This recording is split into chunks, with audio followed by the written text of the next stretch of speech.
कई डिबेटें चल रही हैं कि उनके पास इतना पैसा है, आपके पास मेरे बेटे के पास हाँ। वो बेचारा तो कमा के, वो डिज़ाइनर है, काम करता है और खाता है, उसको क्यों लाते हो उस? जैसे मीडिया मेन स्ट्रीम में चला है स्टोरी चल रही है। नहीं, कोई नहीं, कहीं नहीं देखी मैंने, आप ही कह रहे हैं। सर अगले साल लोकसभा चुनाव है, क्या देख रहे हैं बीजेपी का भविष्य कैसा लग रहा है आपको? मैं तो विश करता हूँ उनको ठीक रहे, पर कुछ राजनीति का और चुनाव का कोई पता नहीं होता क्या होगा। जो मौजूदा परिस्थितियाँ हैं उसमें क्या लग रहा है आपको? मौजूदा परिस्थितियाँ उनके लिए कठिन है, उनको कुछ चीज़ों को करना पड़ेगा। एक तो अडानी वाला मामला जो है उससे प्रधानमंत्री को हाथ धोने पड़ेंगे। अभी तक उन्होंने जवाब नहीं दिया है, पार्लियामेंट में भी वो बोले तो अडानी पे नहीं बोले हैं। उसको अगर नहीं करेंगे तो नुकसान हो जाएगा। और ये पुलवामा पे भी उनको स्पष्टीकरण देना चाहिए, और एक्शन, अगर कोई जांच हुई है तो एक्शन लेना चाहिए। अभी आखिरी सवाल सर, आप अपनी सुरक्षा को लेकर भी कई बार बता चुके हैं कि आपकी सुरक्षा को लेकर। मेरी सुरक्षा, कश्मीर की जो कमेटी होती है उन्होंने लिखा था कि इनको यहाँ खतरा है पाकिस्तान के एलिमेंट से भी, लोकल से भी, और इनको Z+ सिक्योरिटी होनी चाहिए। लेकिन मेरे पास अब सिर्फ एक वो है PSO, दैट्स ऑल। पर मैं उसकी शिकायत नहीं करता, वो समझेंगे बड़ा मैं डर गया। मरना तो इंदिरा गांधी तो सारी सिक्योरिटी के बीच में मर गई थी, कि मरना होगा मर जाएंगे। सर जातिगत जनगणना के बारे में? जातिगत जनगणना जरूर होनी चाहिए। सर एक सवाल मेरा भी, आप ये जो इंटरव्यू दे रहे थे उसमें आपने कहा था कि मेरी जाति और मेरी कौम के लोग अगर बीजेपी ने मुझे मरवा दिया तो वो सभाएं नहीं करने देंगे, इसके बारे में क्या कहते हैं? मुझे अपनी कौम पे फख्र है कि वो अगर मेरे साथ जाति होगी तो वो ज़रूर रिएक्ट करेंगे। क्या किसान आंदोलन जैसा मूवमेंट दोबारा बीजेपी के सामने आ सकता है? ऐसा कोई बड़ा मूवमेंट जो लंबा मूवमेंट चला था और सरकार बैकफुट पे आई थी, आ जाएगा तो बहुत अच्छा रहेगा। ऐसा कुछ हो रहा है देश में? ना, मुझे अभी नहीं लगता, लेकिन होगा तो मैं उसका समर्थन करूंगा, साथ रहूंगा।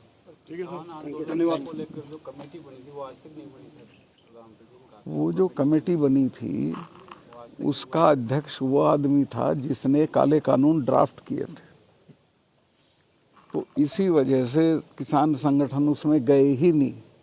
और उस कमेटी ने मुझे लगता अभी तक कुछ नहीं किया, लंच भी नहीं किया किसी दिन, कोई एक्टिविटी उसकी नहीं आई है। इसके माने सरकार की नीयत MSP पे ठीक नहीं है, और अगर MSP का उन्होंने वादा पूरा नहीं किया तो उनको कठिनाई होगी। जी सर, आप कैसे कमेंट कर सकता हूँ? वो प्रधानमंत्री के सीरियस उम्मीदवार हैं और उनके भाग्य में होगा तो हो जाएंगे। सर चूँकि वो पर हस्ताक्षर का मुद्दा छाया हुआ था, एक का नाम आपने लिया था, दूसरा कौन है सर जो संघ से जुड़े हैं? देखिए, ये 2 फाइलें नहीं थी, 2 मामले थे। एक था इंश्योरेंस का और एक था एक हाइडल प्रोजेक्ट का। तो हाइडल प्रोजेक्ट में संघ का कोई आदमी नहीं था। हाइडल प्रोजेक्ट में जो आदमी था वो प्रधानमंत्री जी के काफ़ी नज़दीक है। वो मैंने उन्होंने मेरे से कई बार कहा था, भाई तुम उससे मिले नहीं मिले, हसीब द्राबू उसका नाम है। तो मैं एक दिन मिल लिया तो उसने फिर कहा कि आपने बड़ा बुरा किया, हमारा वो ख़त्म कर दिया, पर हम तो करा लेंगे। तो मैंने प्रधानमंत्री जी को दूसरे तीसरे दिन जब मिलने गया तो मैंने कहा साहब वो मिल लिया मैं हसीब द्राबू से, वो तो ऐसे ऐसे दलाली का केस ले रहा था, मैंने तो मना कर दिया, मैं तो नहीं करूँगा। तो उन्होंने ही सपोर्टेड में कि ठीक किया तुमने। दूसरा जो इंश्योरेंस का मामला था उसमें, और ये करेक्ट कर लें आपके सामने कह रहा हूँ, फिर आप कहेंगे, मुझे किसी ने कोई ब्राइब ऑफ़र नहीं की थी। मुझे अफसरों ने बताया था कि इनमें इतना रुपया है, इन दोनों केसेस में इतना रुपया इन्वॉल्व है, यानी किसी को मिलेगा। तो खैर वो तो दोनों कैंसिल हो गए, इसलिए वो ना मिला ना सवाल उठा। लेकिन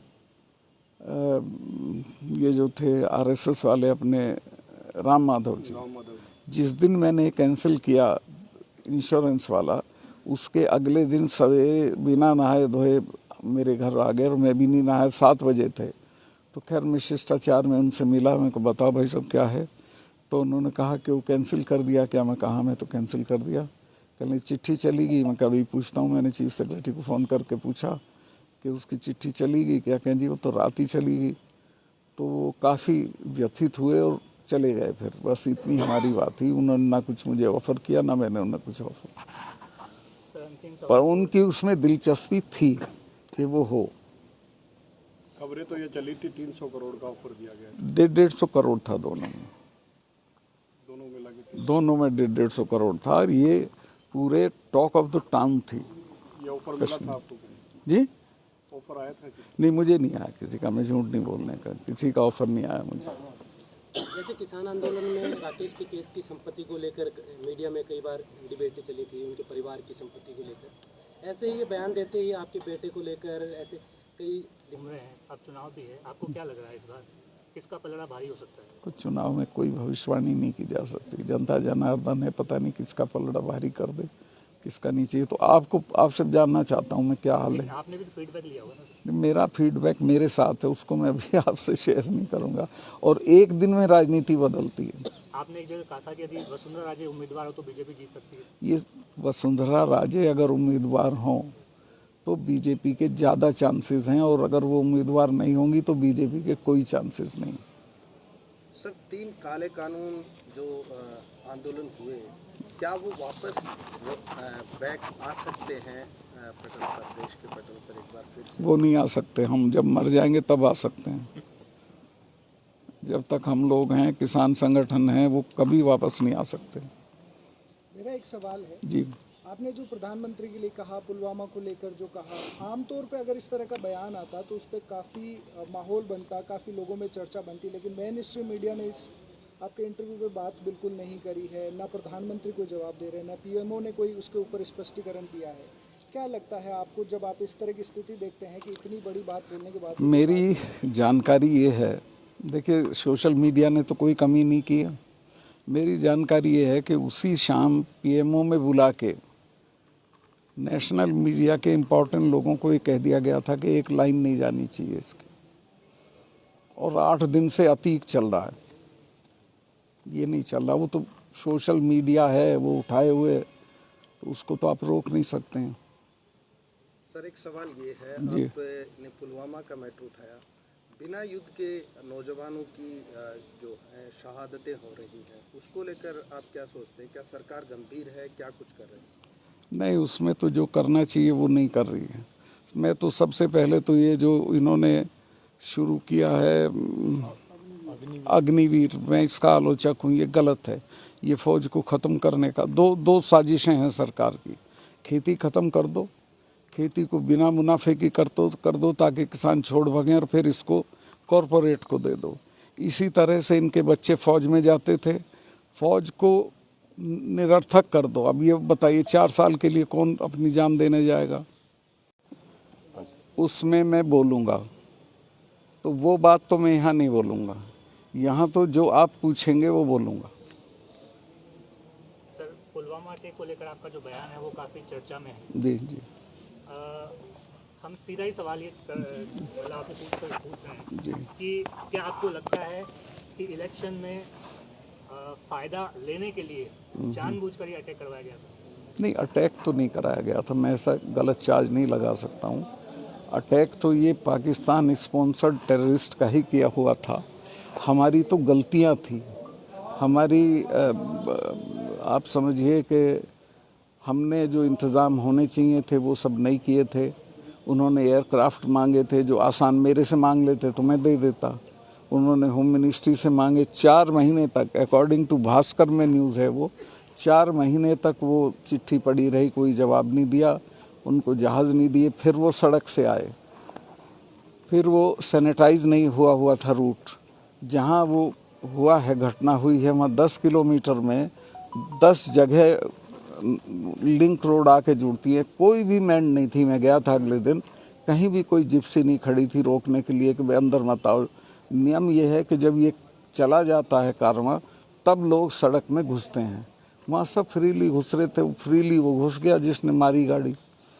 वो हमारी गलतियाँ, इसमें जो मैंने कहा है उसको ठीक से समझ लें। मैंने, प्रधानमंत्री जी ने जब मेरे से पूछा, वहाँ कॉर्बेट पार्क में वो शूटिंग करा रहे थे निकल के कि सतपाल क्या हुआ, मैं कहा साहब ये ट्रेजेडी हो गई, इतने हमारे जवान मारे गए और मैं तो बहुत दुखी हूँ, चूँकि ये हमारी गलतियों से हुआ। और अगर हम जहाज़ दे, और भी कई गलतियाँ, पर अभी तो मैं जहाज़ वाली आपको बता देता हूँ। तो उन्होंने कहा कि तुम अभी चुप रहो, मैं दिल्ली आ रहा हूँ तब करेंगे कुछ। फिर उसमें कुछ होना नहीं था, हुआ नहीं। ये इसी पे मैं चूँकि एक दो चैनल को बोल चुका था, ये भी कहना गलत है। अमित शाह जी का मैं बहुत सम्मान करता हूँ, उनसे आर्गुमेंट में नहीं पढ़ना चाहता कि उन्होंने कहा कि जो जब पावर में होते हैं तब नहीं कहते हैं, तो मैंने तो उसी दिन कहा था। और प्रधानमंत्री जी ने भी मुझे आगे बोलने को मना किया और नेशनल सिक्योरिटी एडवाइज़र ने भी फ़ोन करके कहा कि सतपाल भाई आपका दो जगह मेरी वो आ गई थी, बीट मैंने दे दी थी, तो उन्होंने कहा कि अब मत बोलिए इस पे आप। मैं कहा ठीक है, नहीं बोलता। और फिर उसमें कुछ नहीं हुआ। तो मुझे इस बात का सख्त अफसोस है कि इतनी बड़ी ट्रेजेडी को हमने बहुत लाइटली लिया, और शायद इसलिए कि हम उसका राजनीतिक उपयोग कर सकते थे, वो किया हमने। लेकिन आप तो एलजी थे, पुलिस और सीआरपीएफ तो आपकी को report. We like come to express our solidarity with you. आप किसानों के लिए लड़े थे, अब आप लड़ रहे हैं तो हम आपको सहायता करने के लिए आ रहे हैं। तो मैंने उनको कहा कि फलां तारीख में आ जाइए।